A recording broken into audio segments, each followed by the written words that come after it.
This is the OMG Book Show with William O'Day, episode number 13. Unlucky number 13, which I'll explain in a minute. Welcome to the OMG Book Show, where it's all about taking you into the brains of fantastic authors. No scalpels required. It's more than an interview, it's an experience. And now, your host, William O'Day. Hello, everybody, and welcome to the show. Thank you so much for joining me, and today we are going to be speaking with Russell Blake, who is the most interesting man in the world. It's kind of like that Dos Equis commercial, right? Which makes sense because he lives in Mexico. He once had a passing thought about salsa, which won the Nobel Prize. While drinking tequila with Albert Einstein in a bar one night, they both got smashed, and Russell scribbled something that came to him in a flash. He wrote it on a piece of paper, and Einstein took it. E equals MC squared. All right, so that was my version of the Dos Equis commercial in honor of Russell and all that he brings to the world. Oh, yes. I mentioned that it was an unlucky number 13 show, and that's simply because I screwed up a couple of different times. One is we had to do it a different way because Russell is down in Mexico, and I usually do it through Skype audio, which I have the whole system figured out, and it works pretty good. But we had to do it a different way to accommodate the technological needs that Russell had living where he was in Mexico. So with this new system, of course, I tested it several times and thought I had it figured out. And then during the interview, about 20 minutes in, realized that the application that I had been using to record Russell's side of the conversation had in fact crashed. Uh-oh. So that sucked. I restarted it back up and got going straight into the interview. And so we unfortunately missed the introduction and the first 20 minutes or so of the interview. However, that didn't actually cut the interview short because I screwed up yet again and got totally lost in a fascinating conversation, and it ended up going almost 2 hours. So this one is going to be one of our longer interviews, and that is simply because it's completely captivating, compelling, entertaining, interesting. I think you're going to love it. It comes through very clearly that he is a thinker, a philosopher, an observer, and commentator on life, and all that doesn't cover the half of it. If you don't know who Russell is, then you're going to find out today. He is the best-selling author of any number of series. Seriously, I think he has written something like over 60 books, Jet being the kind of backbone, from what I can tell, of his series. It is the longest running, and I think may be or has been the best-selling overall. Anyway, he is super successful as an author and has grown up with the indie movement, getting started pretty much when it did, around 2010, 11, in that range. But that isn't all he does. He is a serial, from what I can tell anyway, he is a serial entrepreneur. So trying things out in life, businesses, seeing how they go, some successful, some not. And we hear more about some of those adventures in today's interview. So I could go on and try to describe to you some of the highlights of the interview, but honestly, this is a case where the interview just has to speak for itself because it is so wide-ranging. It digs so deep into some topics, life-related observations and where society is and where it came from, etc. And before we get started, one thing we do cover is Russell's recipe for the best margarita in the universe. I'm talking that is a key piece of information, especially for someone like me that does enjoy a frosty, delicious margarita from time to time. So thanks, Russell, for sharing that. So we cover all that, and honestly, that is just the tip of the iceberg. We cover a lot more. So, surgical gloves on, scalpel in hand, let's get started. And unfortunately, like I said, we missed the first 20 minutes or so of the interview due to a technical malfunction. So we're going to jump right in where everything is working again, and we're discussing the millennial generation. Who are smart and are aggressive and they're doing stuff and they're trying to change the world, and that's all super. But I also know a whole bunch of washout just losers, and that's the same with my generation. I know a lot of those from my generation too. So maybe it's just a distribution, but you tend to notice the ones that annoy you more. I love that books are kind of like it's like skipping a stone on the top of a surface of a lake. We'll touch on it, and then that brings to a new kind of interesting notion. Well, we can talk all about books. I mean, I got nothing but time. No, I actually love that. That's one of the things I've noticed about your blog posts is there seems to be kind of a spine of the perspective coming from books, but a lot of the blog posts that I've read, at least, are really bigger observations about life and really how to get the most out of it. Well, certainly I try to share my experiences, and one of the things I try to get across is that, hey, most things don't work. They just don't. That's called life. So, part of life is failing a whole bunch of times, and maybe something sticks, and that's great. But, you got to keep getting out there and swinging at the ball, because that is the process of life. Right. Now, having said that, you'll notice a theme through most of my blog posts that I don't, I'm not really a big fan of the rat race. I don't believe in consumerism and, the whole, I need a new shiny to make myself forget how miserable I am, sort of philosophy that seems to be a artifact of a lot of American and Canadian to some extent. And now it's in Mexico too. Everyone, people are becoming much more consumer oriented. Like, I think that's death, but then again, I'm an opinionated prick, so maybe I'm wrong. Maybe it's great. Maybe it's fueling the economic recovery, or whatever the rhetoric du jour is. Right. Well, I guess there's a practical benefit because, like, money's being spent, taxes are collected, people are... Sure, velocity of money is always good, but, if the velocity of money is being created by, people spending money that they don't have on shit they don't need because they feel miserable, and they're buying into a paradigm that if only they buy the right thing, that will change their life, that's not necessarily so good. No. I mean, it's good for producers, but it's not necessarily so good for the consumers. Yeah, for the individual, kind of the hollow emptiness inside that will never fill, Except for with tequila. That's where tequila comes in. So wait, are you, I think you're saying that all the other stuff, now that doesn't really deliver. However, tequila, it can be a go-to if you need it to be. It delivers on every promise it makes. Wait, then I think it's probably key to learn about what promises does it make. What are those? Well, it really depends on the individual, but certainly, your perception of your ability to dance and sexual attractiveness are markedly enhanced. You suddenly, you're much smarter than you ever realized you were. You have opinions on topics. You're an expert on topics that really you hadn't even heard of before the discussion started.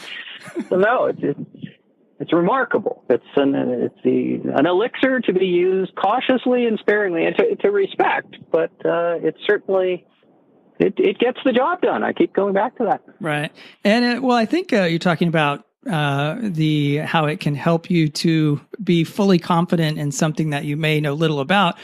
In some regards, that feels like the order of the day, like that's shouting from the rooftops about something that you may not really know anything about is kind of where everybody's going, right? Well, because there's so much effort involved in knowing stuff. And who's got time for that? Right. I mean, seriously, who's got time for that? I just want to be able to read, I want to, if I can't get the drift of something from just the top section of Wikipedia, I'm out. Wait, you mean personally, or you're saying this as a society? Well, I mean, isn't that sort of the way it certainly, Western society is presented for the most part? We glorify people that are so vapid and just humorless and devoid of any positives that I can see. But, we celebrate the fact that they're wealthy or good looking, but, good luck, doing anything but a sitcom on people that are really smart and have spent years knowing stuff. That's not real popular. Yeah, and I think maybe sitcoms like that, part of the reason for the success There is the intellectual angle to it, but also probably is making people who are like that look ridiculous. And then you have kind of a hook for wider audiences. Oh, sure. And also there's a social engineering aspect to that, because if you glorify, you are what you eat. So if you glorify, the cult of the moron, then you're going to wind up with a lot of people aspiring to be morons, or certainly justifying settling for whatever they learned by the time they were about 15 as being the sum total of their life experience, and just moving on with that. Right. Well, I think what we're moving towards and getting at is this world heading toward an apocalypse of some kind? Because this is almost feeling like what is it? Idiocracy? Was that the movie a long time ago? Yeah, maybe or maybe not. I mean, if you think about it, certainly my generation, I mean, I've lived in a golden period. I mean, think about what it would have been like if I had lived, if I had been born 20 years, 30 years earlier. I would have had to live through World War II, the Korean War. I would have been of age for the Vietnam War. So that would have really blown goats, would be one way to describe it. Or if I had been born even earlier, oh, great. Now I've got the Spanish flu, I've got World War I, I've got the Great Depression. That sounds like a hoot. So I can go back a little further and, I can, people were taking a dump in the street. There were horses. There was no running water. Your life expectancy was 48. Oh, that sounds like a giggle as well. So, it's hard for me to complain about where we are. Having said that, I do believe that society just in general, like global society, is becoming more homogenized and interconnected. Right. And while that's good, I'm not sure it's that healthy. Because, I mean, hey, I went to Argentina. I've been all over the world, and everyone's wearing the same No Fear shirt and Nike shoes. Right. So, I mean, and the problem is that, if you export commercialism as your primary, the primary benefit that you're bringing to the world is, hey, if you buy more shit, that's good. I'm not sure that necessarily improves the mass of men's lives. I think it's a lie, and I think it's an easily proven lie, because I know people that are very, very, very wealthy, and I can guarantee you they are absolutely no happier than people I know that are getting by on a few $100s a month. Right. It's almost like there is something in our psyche, maybe from evolutionary perspective or whatever, where we invent problems for ourselves so that there's always like a drama to have to kind of deal with and get through. But we're not the only ones. I mean, if you've ever had, like Lobo was, probably had Belgian Shepherd and Australian Shepherd, which is a work dog. So if you've ever had a work dog, if you don't give them a project to keep them active, they will create a project for themselves, and it's often destructive. Right. Yeah. So when you get home and your couch is torn to pieces, it's not because the dog is bad necessarily. It's because they don't have a project, so they came up with one. Right. Yeah. Yeah. We have our Trippa is, I think, mostly bulldog, or no, not bulldog. Sorry, boxer, and his level of highly intelligent dogs. Oh, very intelligent, very driven, and but it's like you're saying, that need for interaction and being out in the world and doing things. I mean, it's big time. It's there. Yeah. And I think people are the same way. I mean, I won't mention any names, but, I had the pleasure of talking to someone that I respect highly maybe 4 or 5 years ago. And we were talking about life. And they said, because I was like, yeah, you've done everything. I mean, really, you've done everything. You've got everything. Why do you show up every day? And the answer was illuminating, because it was like, well, I think, I think that's what you do. I mean, when you stop doing that, you start dying. So if you're not immersed in something that if you don't have a passion that's driving you, then the likelihood of you continuing to be relevant and engaged goes down considerably. Right. And I had read somewhere, I think it was one of your interviews, where you had mentioned that older males generally love to read nonfiction. Is that a stat that? Well, I think younger males tend to like to read nonfiction because it's a societal thing. They're trying to get an edge. They're trying to figure stuff out. They're trying to learn. Right. So they're reading nonfiction. But then as they get into their retirement years, they start reading fiction. I mean, it's a very odd, but it's pretty much held true with every one of my friends that reads. Does that mean as you get older into retirement years, you want to escape reality, or what do you think the underlying motivation There's probably is? some of that. You just want to be entertained, but also, the more you know about reality is not necessarily uplifting and happy and fun. So once you've had your fill of that, I think, just being carried away to a place where the bad guys don't get to run the country and, the good guys win at the end of the day. There's some comfort and some titillation and some pleasure in morality stories that turn out the way they're supposed to.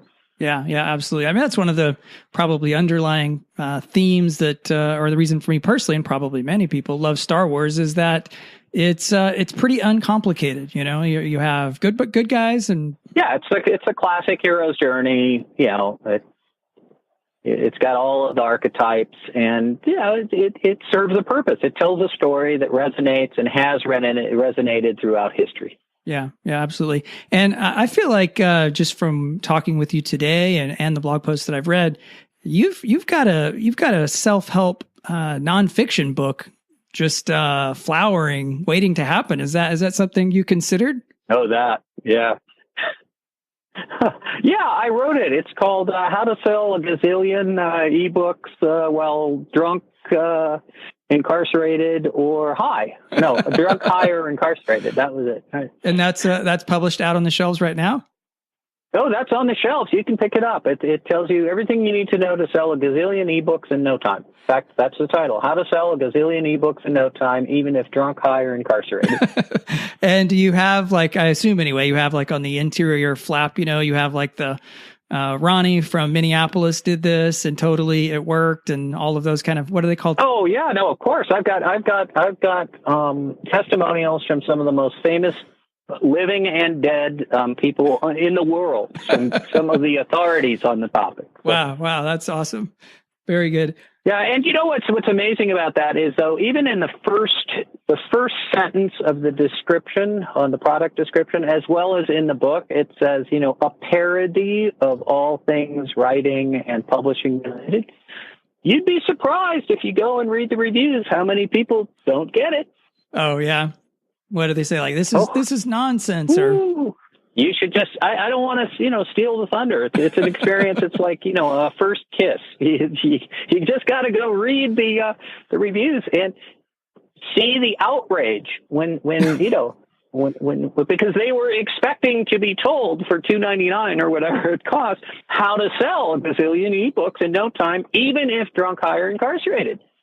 Yeah, and they feel they were cheated because the information might not work exactly. It wouldn't fulfill their expectations. So. Well, the way the title, it feels like a recipe. It's just easy 1, 2, 3. So I guess. Oh, absolutely. I'll check out the reviews. It does sound entertaining. Yeah, no, look, I'm the Tom Vu of indie publishing. So if you aren't rich, it's your own fault. That's my pitch. Well, so I'm assuming, and especially living in Mexico with the lower cost of living, you and all the books that you've been able to put out, life is good for you at this point. Is that accurate to say? Life is good, but it's not really so much about the money as I'm getting older as it is just staying, just kind of being relevant and staying engaged and interested. I've been fortunate. I've made enough money to where, if I never did anything again, I wouldn't starve. So that's good. Yeah. But, there's a flip side to that. And then it's like, well, okay, if you're not going to go down the consumer road, then now what? So because I think you're on that road where it's like, oh, bigger, faster, cheaper. You have to better, faster, cheaper. You have to, constantly be striving to, make a buck in order to pay your expenses, et cetera. And I think most people never really are able to get off of that treadmill. Right. And even rich people are that way. I've got 50 million. I need 500 because, even a decent plane costs 50 million. So how the hell am I supposed to get by on that? So you run into this, and it's probably evolutionary. Yeah. Like you're always kind of reaching for the next goal, no matter where you are. You got to go out. You have to work up the enthusiasm to go kill the beast. Right. Otherwise the family doesn't eat. So a lot of this is probably we're victims of our own biology. That I think that it's good to make enough money to where you never have to work again, because then you can sort of think about things differently. You can look at projects and kind of go, do I want to do this?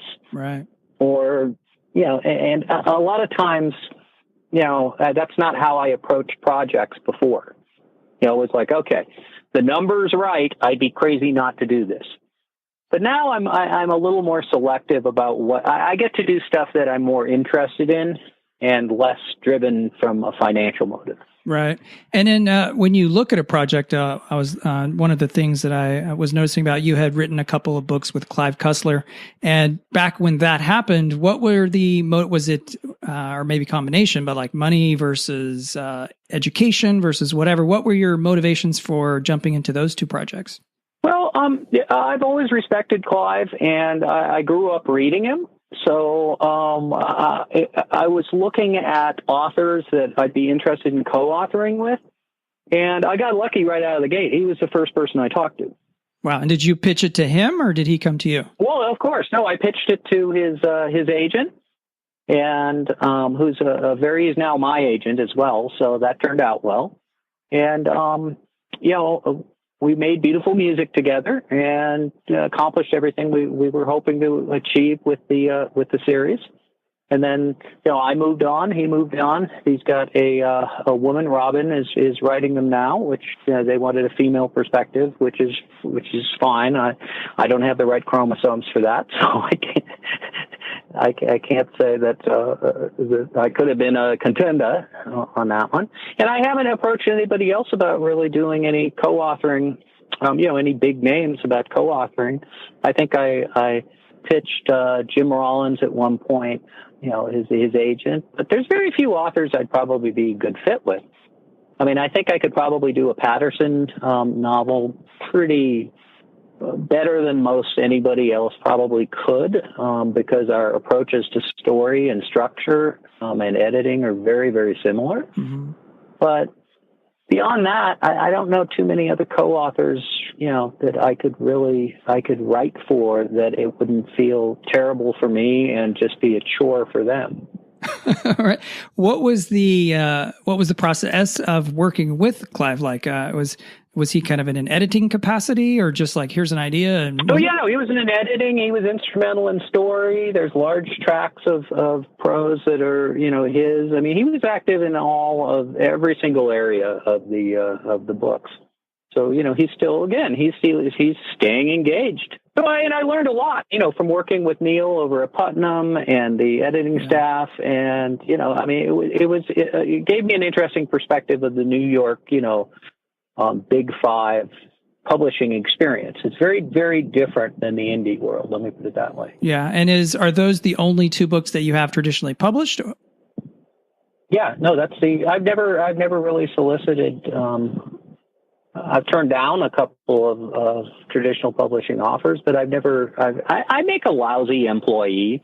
I mean, that's the truth. So, and if you're, no, it is. And if you're, I've been an entrepreneur for too many years, so I'm just not very good at working on other people's timelines and, having somebody that's never actually written a bestseller sit down and instruct me on, how to write a bestseller. It just doesn't work very well. Right. You've tasted the sweet juice of freedom, and so the weight of the yoke is It just doesn't work anymore. Yeah, no, the chains have been broken. I'm emancipated, so I can't, but that's not to say I wouldn't do it. I mean, if somebody waved a big pile of money at me, or if it was the right house and it was the right opportunity, I guess what I'm saying is there's nothing wrong or bad with traditional publishing.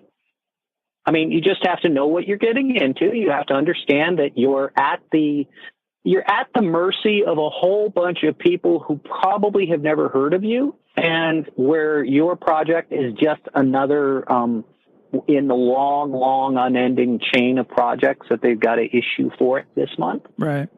So, and your book can be absolutely brilliant and, fail miserably because something changed in the house between the time that the editor who was wowed by you, went out and forked over some cash for your work, and when it actually gets into the bookstores. Right.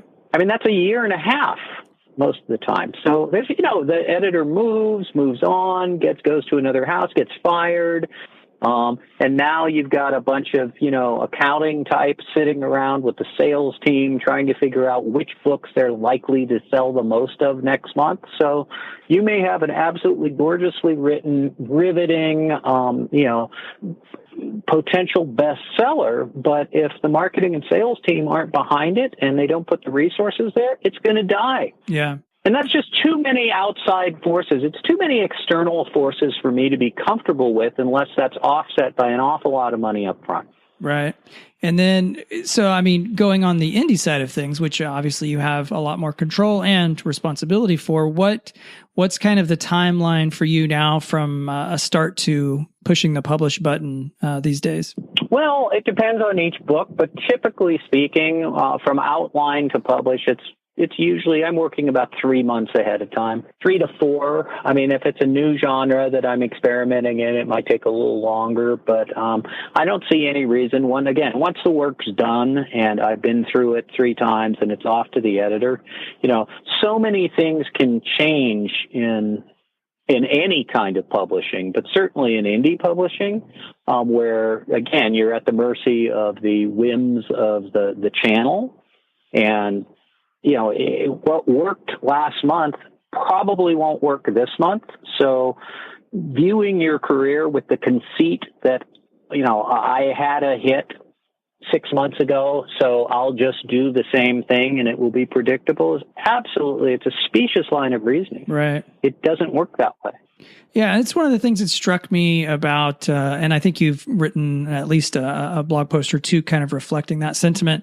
And just recently, I was reading The War of Art by Stephen Pressfield, and it felt like one of the underlying themes in there was the same kind of thing, is that trying to create, or in our case, write for a market is inherently, I think in his terms, would be just inherently despicable or pointless or fruitless or whatever. But yeah, there's you can't predict what's going to happen out there. So you have to embrace your own voice. And but you can also use your head. And I think that's where a lot of creatives get hung up. They've got the integrity of their art. But, I tend to look at it more from the software perspective, where you're creating content. Mm-hmm.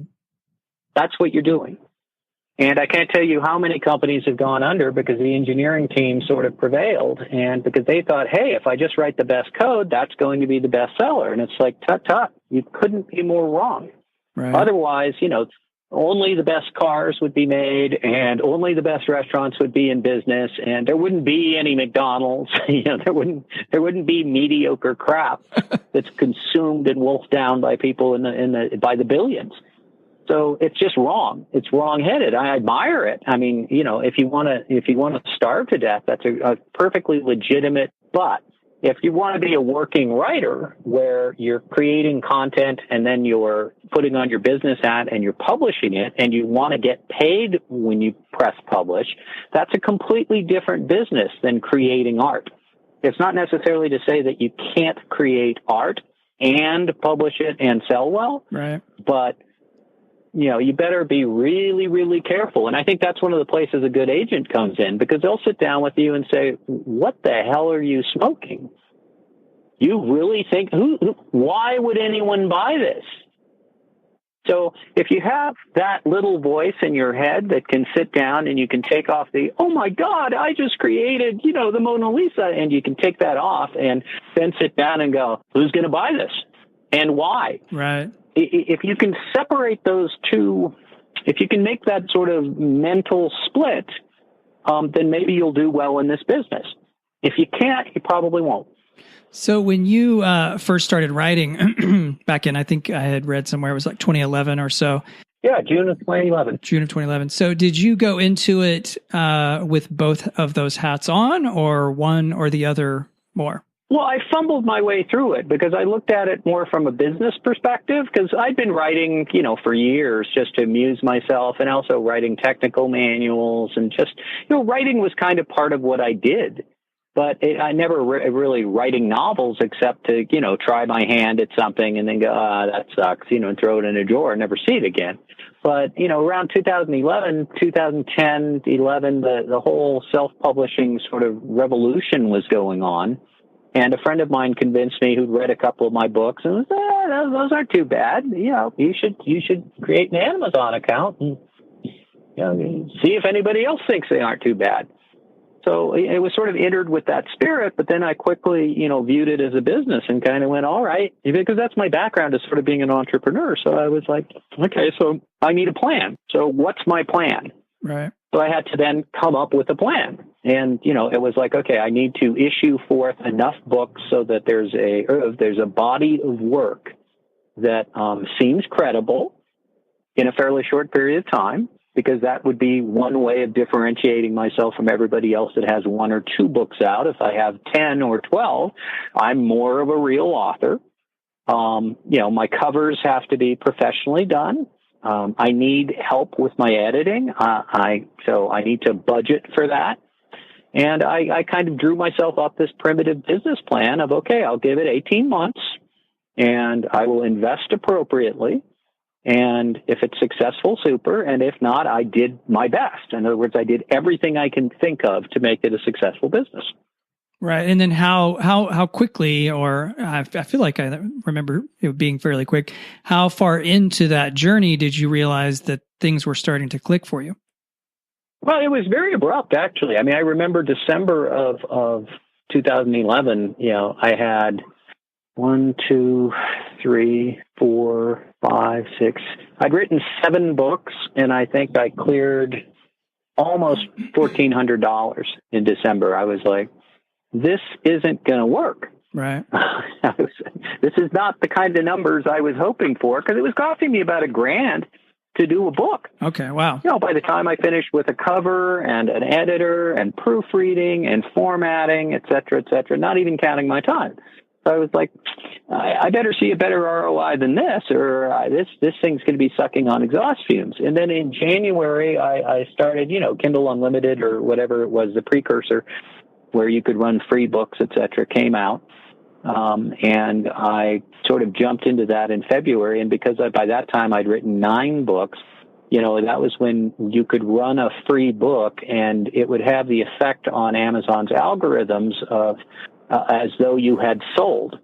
So I would, run a free promotion and I'd unload 60,000 free books. Wow. And I'd be sitting at number 3 in the whole store when it went back to paid. And because I could do that, because I had written so many books in such a short period of time, and I was continuing to produce, I was able to do that about every 10 to 12 days. Wow. Yeah. And I was able to milk it for months, solid months, where I was in the top 20, at least on Amazon, pretty much half to 3/4 of the time. That is amazing. But not in a category, the store. Right. So that visibility, got me to the point where I was able to sell an awful lot of books, just because if people can't buy your book if they don't know you exist. And I think that's the problem now. Right. Yeah, that was my next question. Obviously you've garnered an audience of readers that are very enthusiastic, but how do you go about, I feel like the indie movement is reaching some level of maturation. Would you agree or no? Oh, no question. No, in fact, I predicted this a couple of years ago, I want to say, in one of my blogs, where I was like, you know what? Don't assume that this golden era where everything's, wonderful is going to continue, because the history of publishing, if you look at it, has always been where the content creators receive a fraction of the money, and the business people, the gatekeepers, the curators, make the lion's share. And that's just how it's always been. It's the same in music. It's the same in all of the arts. The painter is starving to death, and the guy with the gallery that is, bought him lunch 3 times is a multimillionaire. So that's just the way the arts tend to work. And there's going to be a regression to that mean. And I don't know when it's going to happen, but I would be surprised if Amazon didn't start tilting the table now that they've gotten everything they want out of the big 5. Because remember, when the golden era of publishing was going on, of self-publishing, there was a major dispute between Amazon and the big 5. I mean, it was ugly. It was this contentious sort of divorce kind of vibe where, Amazon was accusing the big 5 of being Satan. The big 5 were basically the equivalent of Putin, and Amazon was a monopoly, and somebody needs to stop them, man. And it was just this craziness. But I believe what Amazon did, it was very smart. They used indies as the stick. Right. With the carrot and the stick. They were like, hey, screw you then. We don't need to push your... The next John Grisham, guess what? We don't need to push this. Russell Blake can have the number 2 spot because we don't care. We're still selling books. So I think we were useful in that sense, and it was a very astute business move. But I think that the priority, it was never like Amazon was a soft, cuddly teddy bear that wanted the best for everyone. They're a business, and their desire was to prevail. And once they prevailed, now that they've got, their own publishing imprints, they would be crazy if they didn't favor visibility for their imprints over indies. I would do it. It's not like I'd be a bad man for doing something intelligent for my business. I owe it to my shareholders. You should fire me if I don't do that.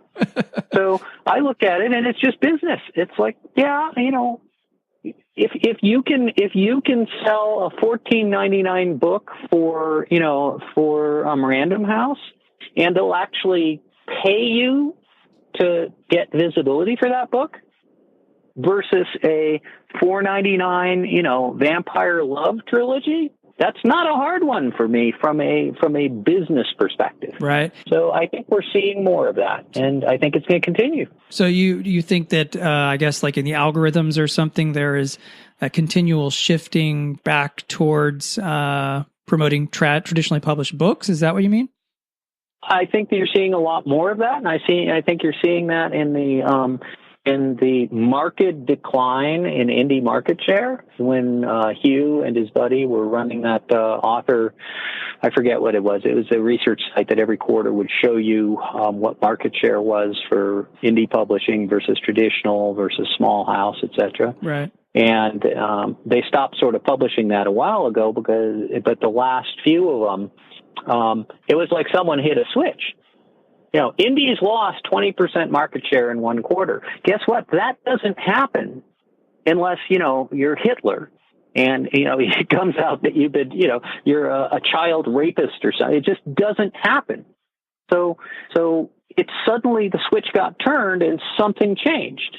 And, for clues to this, I don't really have a lot of time to analyze it all, but what I saw, one of the things I looked at was Free, because Free, a first book in the series, Free, was a very effective way of filling a funnel with potential readers that would go on to read the rest of your series. And it worked. I thought it would only work for a couple of years. It wound up working for almost 5 years. So hallelujah. That's 3 years longer than I thought it would. But if you now go and look at free books, I went to look, I forget why. I was like, well, why aren't people finding my book? And the answer is because if you searched for the book, it didn't show up. Didn't show up in ElsoBots, didn't show up in the search function. So, it's all a visibility game. If you can't fill your funnel, then I can make a prediction about how your follow-on sales are going to go. Right, because then you don't get the opportunity to sift through the larger numbers to the people that connect with your stories. Exactly.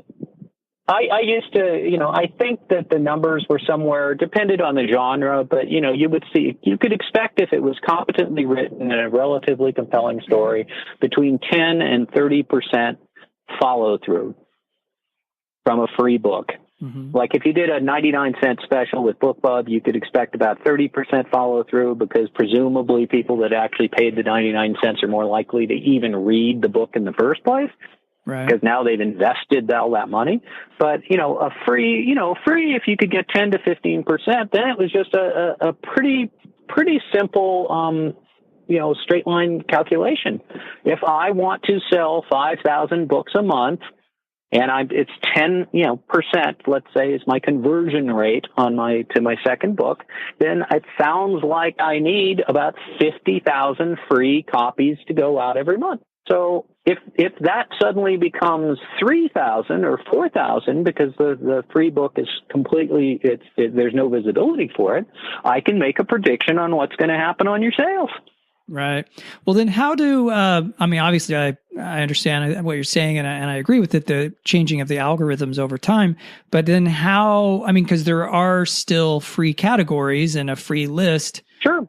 So, but that's being biased towards traditionally published books or what? No, not the free. No, it's Amazon. Look, free is it's like, your drunk uncle that, you don't want around the kids every Christmas. Oh, I don't like that free guy. Free is a necessary.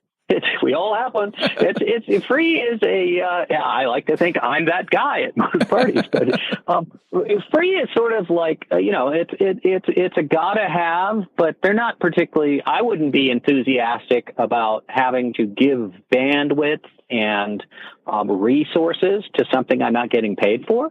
I mean, it's valuable in the sense that it brings eyes to the site and it makes it more sticky. Mm-hmm. But beyond that, if I have a choice of putting books that people will pay to read in front of them versus free, I'm going to go for paid every time. Right. Yeah, that makes sense. I mean, that's just smart business. So I get why they wouldn't want free to really dominate, because it did for a while. And I don't think they saw, the destructive capacity. I don't think it was a priority for them to really, change that over. But once they did, and it's very positive in some ways because it did devalue the idea of the book. I mean, I can tell you there were numerous times that I heard from people that loved my work, oh, I'll just wait until it's free. Yeah, ouch. Well, I mean, you're going to be waiting a long time. Right.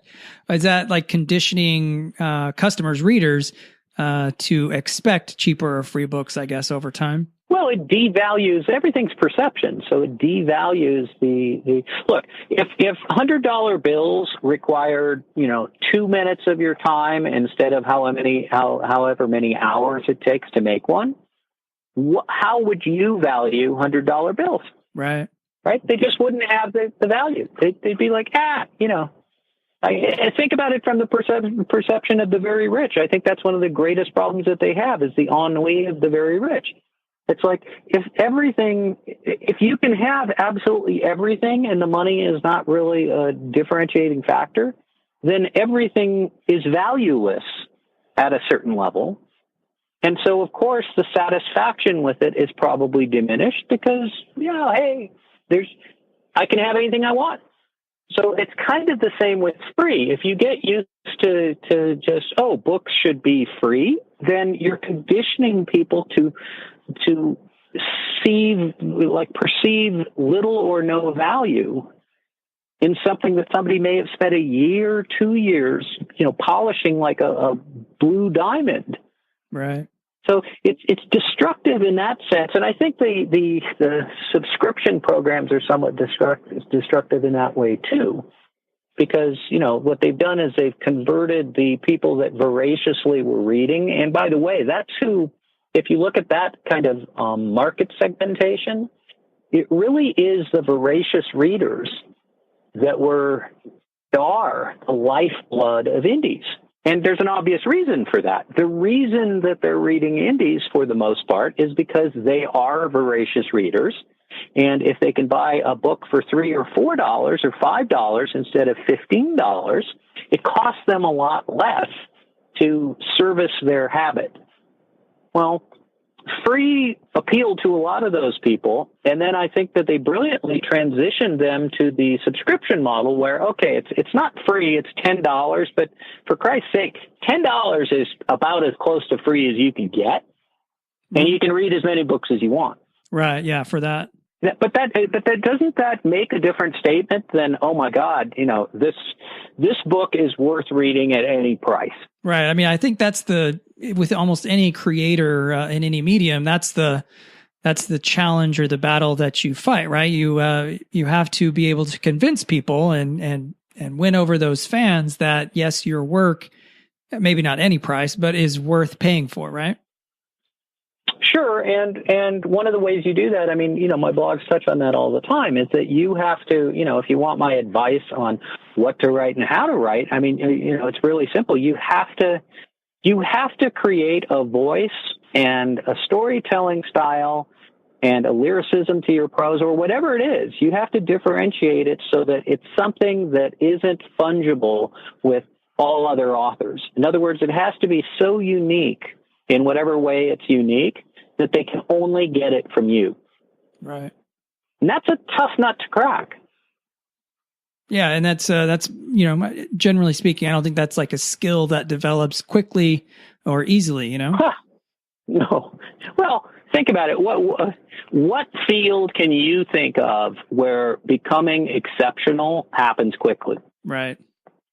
I don't know. I can't think of one. Winning the lottery? You're an exceptional lottery winner. Oh, don't look, I love lightning strike stories where, hey, I just wrote this book and then I sold, and now I've got $10 million. Those are great stories and everyone loves them. And it's very much, to me, it's like, when you drive into Vegas, you see the picture of the Korean grocer that, doesn't speak English and, put in 25 cents into the slot machine and got $3 million. Right. It's like the casinos require that, hung fat to be up on that billboard because, it ensures that people will keep putting their money in the slot.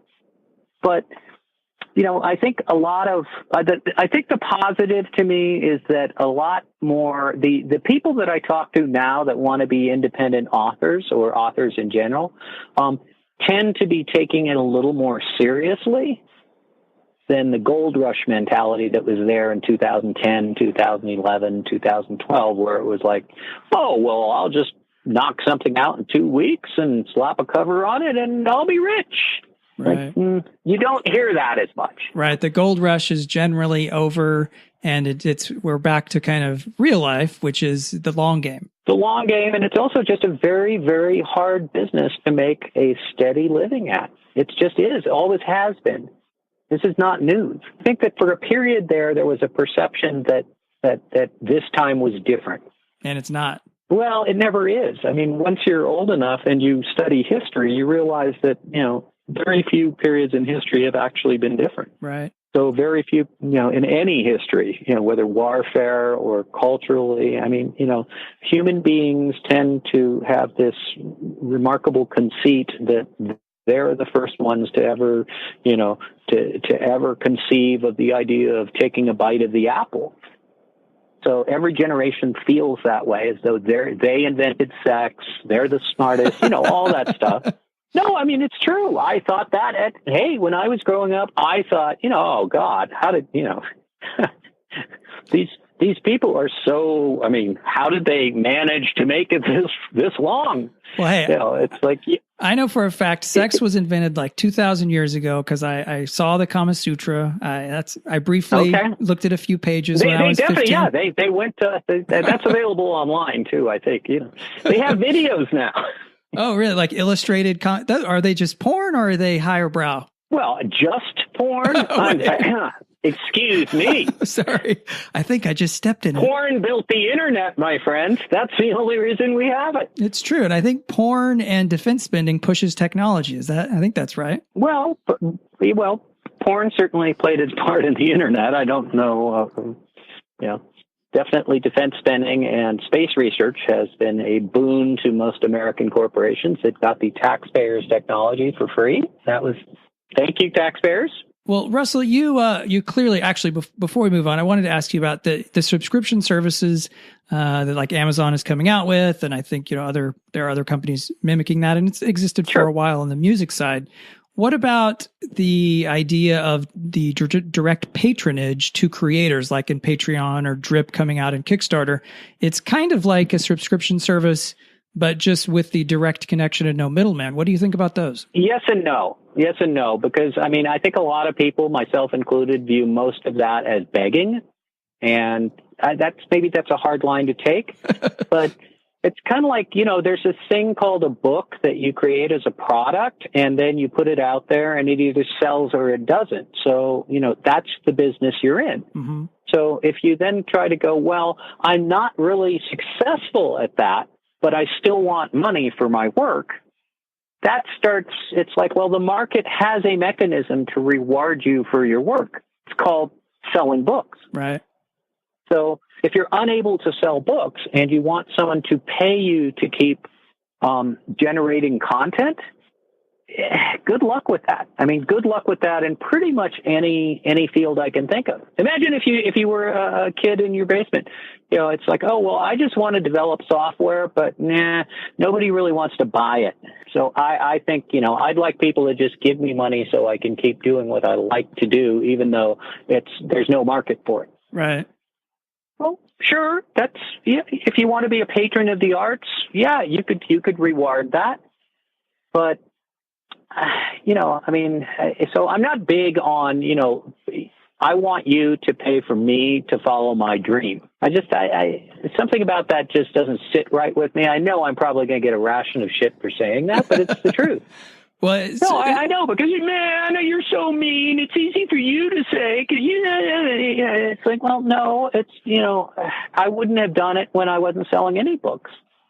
So if you're asking me what I think about it, it's like, I wouldn't do it. So I'm not saying people that do it are bad. I'm saying I wouldn't do it. Right. And I think that it's looking for a safety net in a business where the only way that you can really work is without a net. And is there an element, I think I sensed it there, where it's in those kinds of services or interactions, it's more moving into the marketplace and saying, well, this is all about me, instead of creating a product and saying, here you go, this is for you, I hope you enjoy it, or not, Well, yeah, there's a self-absorption bit there, but it's also, it's also an inability to suffer the indignity of delayed gratification, or God forbid, failure. Which we go back to from the beginning, as like you have to be able to get through that. Nobody should ever fail, because as long as you just show up, you should get a gold star. Well, that's not how the real world works. Yeah. Do you feel like, because I feel like there is, and I don't know how much truth there is to it, but it feels like there is some truth to it, that this new generation and parent, and I'm a parent right now, since maybe I'm guilty of this at times, but where there is that idea of just simple participation equals total win, versus there are levels of achievement. Right. That's just pure bullshit. I don't understand where it was advanced. I really don't understand where that maybe it's a social justice warrior thing. It's like, well, I don't really want to grow up and live in the real world, so I'm going to take on issues, that are peripheral to actually achieving something. Or maybe it's more of a function of, we're all special in our own little way, and we should all be recognized for how special we are. And it's like, yeah, okay, you can hand out awards for just breathing, but that's not how the real world works. The real world is a vicious, cutthroat, ugly place filled with people who will eat your lunch if you aren't better, faster, and cheaper. And that's what advances us as a species forward. Yeah, those are our roots, right? Well, it's kind of why we aren't still, we aren't all why we're talking on this phone today. And there is a phone and there is a wireless and cellular network. And it's the reason 747s fly and there's cars is because, otherwise we'd just be digging grooves in the dirt with a sharp stick and throwing seeds in them and wearing animal skins and dying at 26. That sounds horrible. There wouldn't be penicillin. There wouldn't be any innovation if everyone got a gold star for showing up. Hold on. Are you then saying that the society imagined by Star Trek is all a load of poppycock? No, I think Gene Shatner is a genius, and or William Shatner, Gene Roddenberry. Yeah. Shatner, probably the high point of my literary and Facebook social media career was when William Shatner appeared on my Facebook post after I had made some sort of an off-color comment about his singing and acting abilities. And told me to shut up. That was it? Shut up with that. Yeah, I'm totally serious. It was like, William Shatner just called me a douchebag on my own timeline. This is epic. I think you should write that on the back of your books, every single one. It's worthy quote. Oh, it was magic. It really was. It was like, I was like, okay, I can die now. It's not going to get any better. Right. That's definitely a high point. You have to reach to find another. Yeah, it's right up there with, the Rolling Stones, putting brown sugar in the can. It's like, okay, it's not going to get any better from here. Well, Russell, it's clear to me that you are a deep thinker about life, society, tequila. It's important, and books and kind of how books work. Do you has becoming, with the experience that you have writing 60 some odd books now and many years at it, has it ruined your experience as a reader? Like you're all too analytical about it, or can you still get into things? That's a good question. It's hard to turn off the editor, but I will say this, that, story trumps style about 90% of the time. So I can still be pulled into a book and get lost in it. Thank God. And then there are some books, like I'm going to be interviewing James Lee Burke on January 4th, one of my idols. I mean, talk about a master of prose and style. Yeah. Some are just my go-tos. Like if I want to feel like I'm going to school, I'll read David Foster Wallace. I'll read James Lee Burke. I'll read a couple of other authors. But most of the time now, I probably have a to-be reading list of 75 to 80 works that I've been asked to read either by traditional publishers for a blurb or, somebody, oh, you've got to read my book. It's great. And I'm like, no, I don't really, because no, it probably isn't. Sweetie, it probably isn't. I don't mean to crush your dreams, but... Well, and I've also heard from authors that accept those opportunities. Like I spoke with, W.J. Lundy, and he did an aspiring author a solid and read a book and gave comments about it. And then at some point later, that same person ended up threatening to sue him for stealing an idea from the book. Yeah, well, that'll never happen with me. Maybe my tires will get slashed or something, but no. It's a slippery slope, but it's also, I mean, there's just so many. How many hours in the day do you have? I probably sleep 4 to 5 hours, and I'm involved in a project the rest of the hours. So when exactly am I supposed to commit 8 to 10 hours or however long it takes to read your book? Much less remember it and critique it and offer advice. It's just. Right. It's just not, and oh, by the way, what's in it for me? There's nothing. It's going to be thankless because if it's not particularly good, I'm going to have to tell you, hey, learn to spell, or you might want to spend some time on Grammar Girl and figure out the difference between a comma and a semicolon. I mean, nobody wants to hear that. Right. So it's thankless. So why would you sign up for that? Right. And I'm like you're saying, that's life for everybody really is so busy. Are you able to just for pleasure, like, do you get to read a book a month, or how often do you even? No, I'm actually reading more now, because to be a good writer, you have to be a good reader. I mean, you have to expose yourself to a lot of stuff, and you have to do it on a constant basis. I probably read 4 to 6 books a month.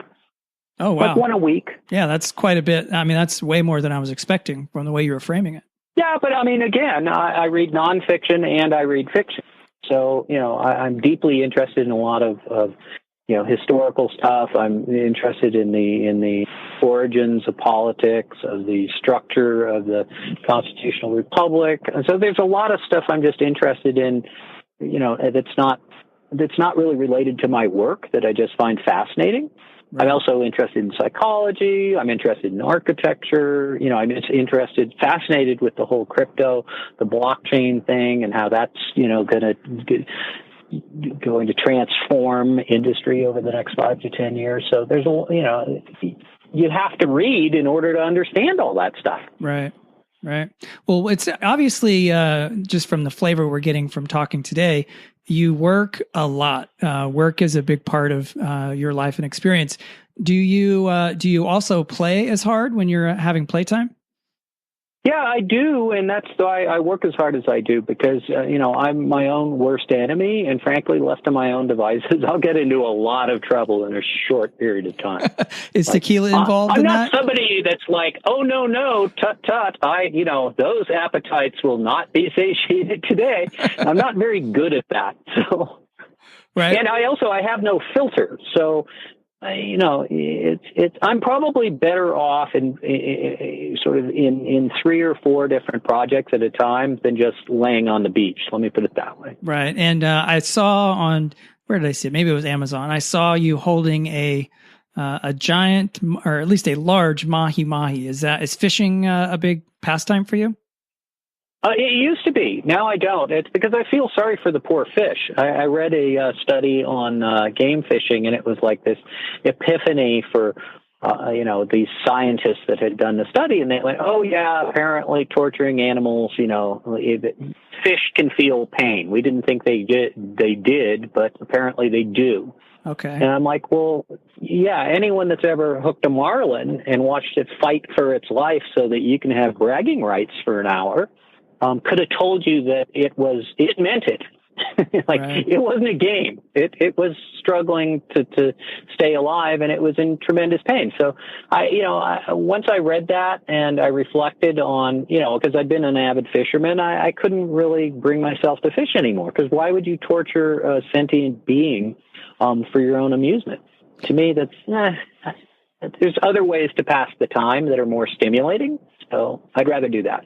Well, it sounds like, and I'm a vegetarian for various reasons. Are you moving in the vegetarian direction? Is that what I'm hearing? No, I don't. I don't.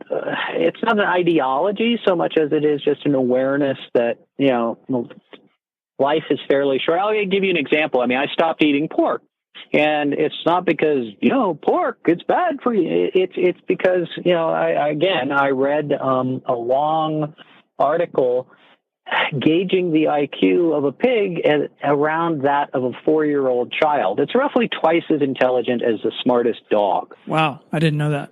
So, yeah, well, once you realize that, and once you realize that pigs have sort of a vibrant social structure when there's a bunch of pigs around, and they obviously feel emotion, and they think, and they're sentient, and they're conceiving the world and having thoughts about their world and reacting to things in something besides an instinctive way, and they're thinking. I kind of went, even though bacon's really tasty, do I really want to be responsible for and participate in killing this sentient animal, usually under extraordinarily horrific conditions, even while it's alive, and then killing it, so that I can eat bacon? And I just came to the conclusion, nah, you know what? If God's a pig, that's probably not a very good idea. So I think I'll just skip the bacon. But I don't get all militant about it. I'm not like, you eat bacon, you murderer. Right. Yeah, no, I'm not either. I think the worst kind of approach, and this is in probably any aspect or avenue of life, is as soon as you start like getting in someone's face, trying to convince them to believe what you believe, that's the quickest, like most powerful turnoff known to man. Yeah, it is. It's worse than body odor or not shaving your legs, especially even women. So I don't know. I just couldn't do it. But no, I still enjoy a nice steak. I eat mostly chicken. I'm sure, anything with a face on it, I probably shouldn't be eating. But, I'm not perfect. And I eat chicken and steak. And did you know that I believe I read somewhere an octopi are, I don't know, I think as intelligent as dogs. Have you read anything about that? No, I haven't, but it wouldn't surprise me, and maybe that's why I have had a lifetime aversion to eating octopi. Well, I think what we're touching on too is there's a real danger to knowing so much, because then you have to change your behavior so that you can live with yourself, and that gets tedious. Well, yeah, and there's the idea that you're responsible for the outcomes of things that you touch, and you have to start becoming more careful, and you have to start thinking about things, and it's all really exhausting. I mean, right. It's much better. No, it is. It's just much better not to know how the sausage is made and, think that McNuggets really are anything. I mean, if you knew how a McNugget was made, you'd never eat a McNugget ever again. They couldn't pay you at gunpoint. So it's better to just not know some stuff. Yeah, I do agree. That's like willful ignorance, but there's an ease of operation to that for sure. Yeah, but I mean, if you just get comfortable with the idea that man has always been a flawed creature crafted from imperfect clay, it's been, largely has been vicious and mean-spirited and venal and horrible in just a host of ways, and that the miracle is that there's so many good people in the world instead of bad ones. You have a better, I think, rounded perception because your expectations of your fellow man are very low, and you can be pleasantly surprised. Right. But I got to tell you that, this is a recurring theme now in some of my later books, and certainly my new projects is, the idea that reality is a completely artificial construct that's been foisted off on us by folks that don't necessarily have our best interests at heart. Mm-hmm. And, it just, as I'm getting older, it just feels more and more like that. Like everything is a lie. It's just not honest. The world there's no veracity to the feedback that you're getting most of the time. And I think that's very obvious in the political process and in, the cries of fake news from both sides. And, people sense that there's something deeply flawed and wrong in their reality, but they just can't put their finger on exactly what it is. So they polarize and they tend to want to blame someone else. Right. Rather than just, really analyzing it and kind of going, maybe everything is a lie. And maybe it requires a lot more effort to be an enlightened, sort of informed person. And now that requires that I put out a lot of effort to do that. And that doesn't sound like fun at all. Right. It is effort. And it seems like maybe we're approaching an age where, it started long ago, like sensationalist headlines in newspapers, like they didn't encapsulate the truth. They were somewhat of an artifice at times, but it grabbed eyeballs. And so now we're kind of getting to a point where it's becoming a more powerful and pure distillation of that, Yeah, I think that what's happened is that the curtain's been pulled back. The internet pulled back the curtain on just how deeply flawed and controlled and wholly captured the media has been for at least 150 years. Right. And that's the other thing is once you start studying history, you realize none of this is new. In other words, it's not like they just came up with this 10 years ago. I mean, this has been going on for far, far longer than you or I have ever been. Our parents. But Mark Twain was commenting about it. So there's nothing new to it. It's just I think that the obligation, the ability to take on the obligation of being informed and enlightened about areas that previously might have required you to turn that area into your life's work. Mm-hmm. The internet has made it possible to get enough information in relatively compressed periods to where you can start to see the glitches in the code at the periphery of the matrix, if you will. I do agree. That's what I think's happening. Where do you think it's what we're getting? I've held you way longer just because, man. Yeah, this has been going on this is the longest thing I've ever done, I think. This is, you're fascinating to talk to, so I wish I was there locally, wherever you were. I'd buy you as many tequilas as you needed. And Oh, my friend, that could get really expensive. Okay, hold on. Maybe I would come in with a budget on that offer. I want to temper that. Rethink it. Right. Put some qualifiers, caveat here and there. It's true. You're an honorable man to let me know that up front. Mm-hmm. All right. Well, advertising.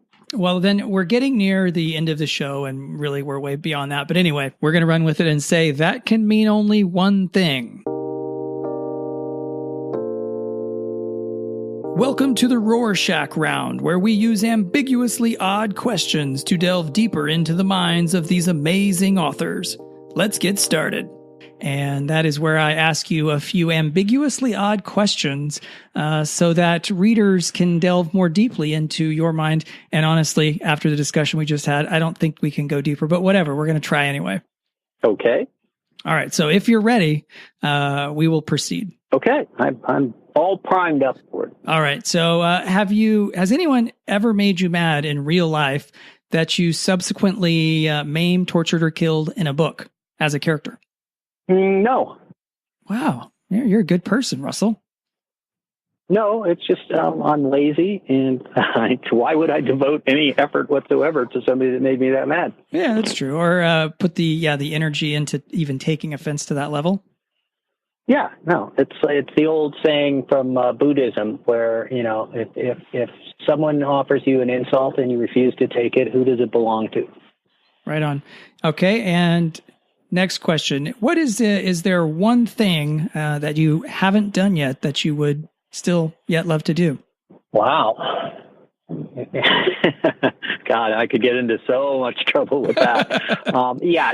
There's probably about 100 different things, but I plan to do them. Right. Do you have an official bucket list, or is this just kind of floating around? No, it's always changing. It's always changing. I mean, things that I thought I might have been interested in doing 10 years ago, I absolutely wouldn't be now. And I'd be way more interested in doing some things that would have been, eye rollers and thigh slappers like 10 years ago. So, right. I guess it's the movement of time and perspective.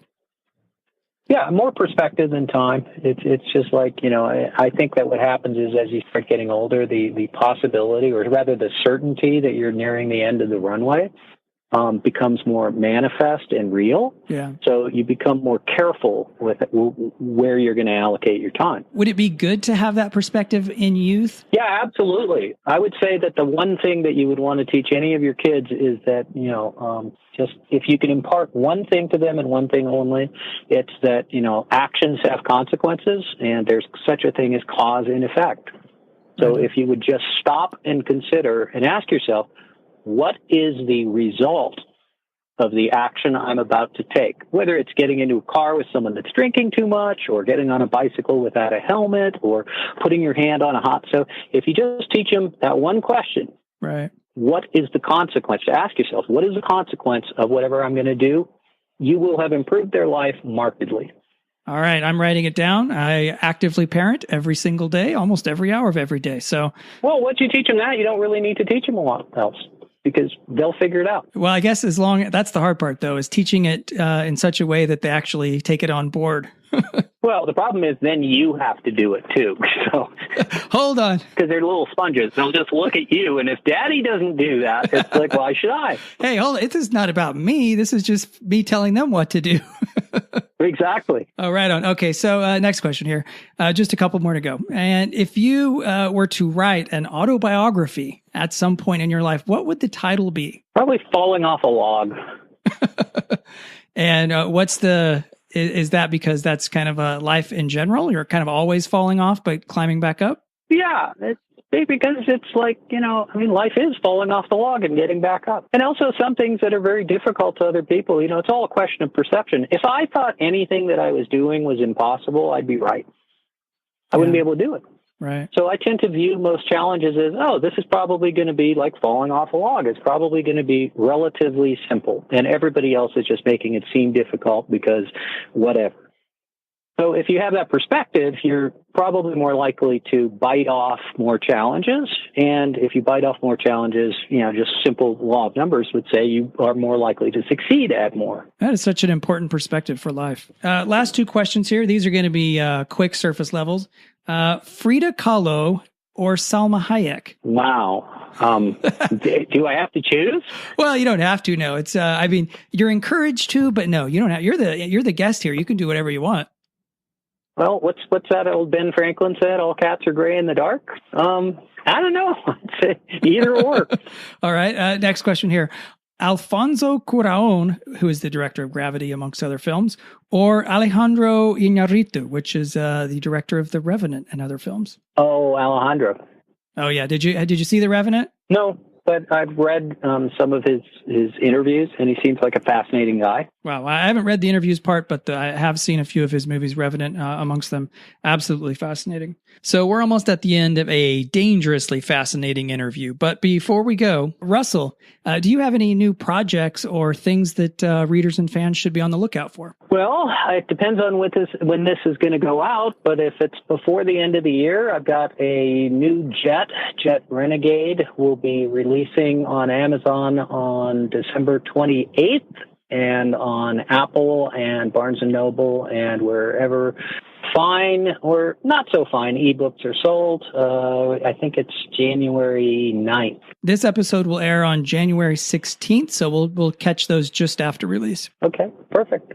And the book that I'm doing developmental editing on is called the Tetra War, Tetra. And it's turned into, I think it's a pretty good book. If you like military sci-fi, I think it's gonna make some waves.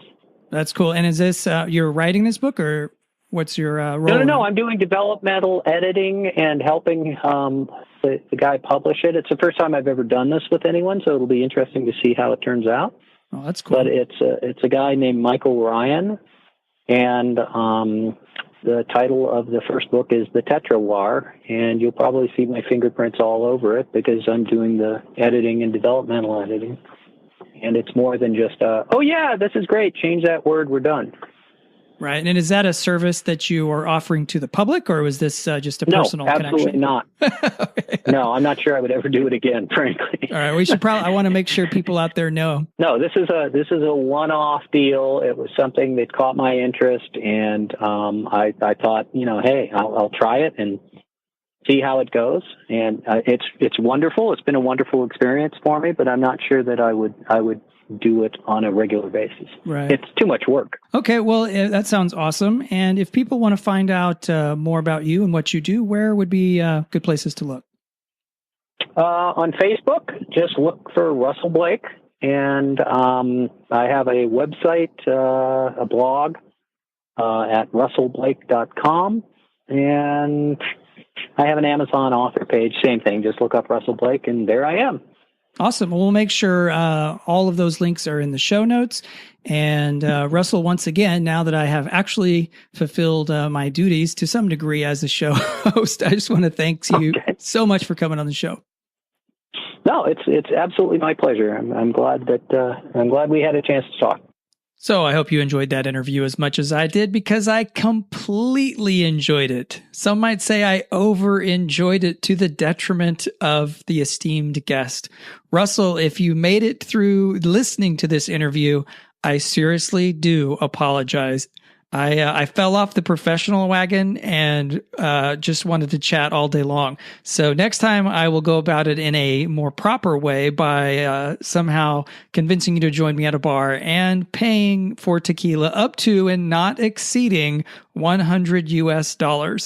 And I think this offer is without expiration. So, but just give me a heads up to make sure. I'll check my bank account and I can cover it. So anyway, it's been a great interview. That was a lot of fun. Go ahead and check the show notes in the usual place, www.williamoday.com/the number of the episode. This one being the lucky number 13. 13, and you will be able to find out the links that Russell mentioned, his new Jet book, that book that he worked on as a developmental editor, his book about how to make $1 gazillion. I forget the exact title, but by being drunk, incarcerated, and otherwise in inopportune circumstances, and yet still being able to make so much money at it. And I think, as we noted and he noted, and you may read in the reviews, it is a parody. So it is meant to be taken that way. And also, and perhaps most importantly, or at least equally important to all the other stuff, is Russell has shared his recipe for creating the best margarita in the universe. And the way he described it to me was that he had spent, I can't remember the exact number, but something like over 30, let's say 40, over 40 years of intensive research and perfecting it bit by bit until it all came together to sing so sweetly. So I haven't actually tried it yet. I got the recipe from him online through email, and I am looking forward to trying it. I've just, because of the New Year's and celebrating around that with friends and family, I've been doing enough drinking for myself at this point. But I am looking to try it at some point. In fact, maybe this weekend. How about I'll try it this weekend and get back to you with my reviews on the best margarita in the universe next week. Yep, let's do it. It's a date. That's it for today. If you would like to be sure to never miss a show and always have them immediately available on your device of choice, you can subscribe by going to www.williamoday.com/iTunes. And if you enjoyed the show, I would so appreciate a rating and review on iTunes. They both help with store visibility, and they also let other listeners know if this show is something that they might be interested in checking out. And I've made it easy to access both of those by going to the same link on my website, www.williamoday.com/iTunes. That will have a link there that you can jump over to either subscribe and or maybe all three, rate and review the show. So I would so appreciate that. Thank you so much. That's it for now. We'll see you next week. Thanks for listening to the OMG Book Show. You can find out more at www.williamoday.com.